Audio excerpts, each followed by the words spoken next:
Καλησπέρα, καλώς ήρθατε στο κανάλι του technews.gr. Σήμερα έχω τη χαρά να κρατάω στα χέρια μου και να σας κάνω ένα πρώτο unboxing και ένα power on του νέου Samsung Galaxy S3, του κινητού του οποίου από τους περισσότερους χρήστες αλλά και από τους ειδικούς από διάφορα site θεωρείται το κορυφαίο κινητό που υπάρχει αυτή τη στιγμή στην αγορά. Το συγκεκριμένο μοντέλο είναι των 16 GB σε λευκό χρώμα, γιατί στο μπλε υπάρχει πρόβλημα και στην Ελλάδα αλλά και σε όλη την Ευρώπη.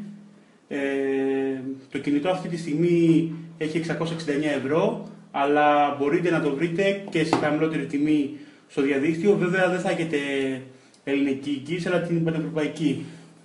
Λοιπόν, αυτό είναι το κουτί, ωραίο κουτάκι, μοιάζει βέβαια λίγο με το iPhone.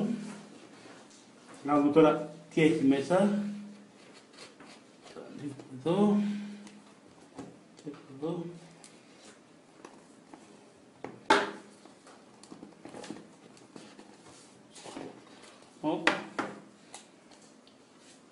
Έχει μέσα το κινητό. Ωραίο, λεπτό. Βέβαια έχει μεγάλη οθόνη, αλλά περισσότεροι χρήστες που προτιμούν το Android θέλουν το κινητό να έχει μεγάλη οθόνη. Έχει τον φορτιστή, καλωδιάκι USB, φαντάζομαι είναι για τον φορτιστή, την μπαταρία,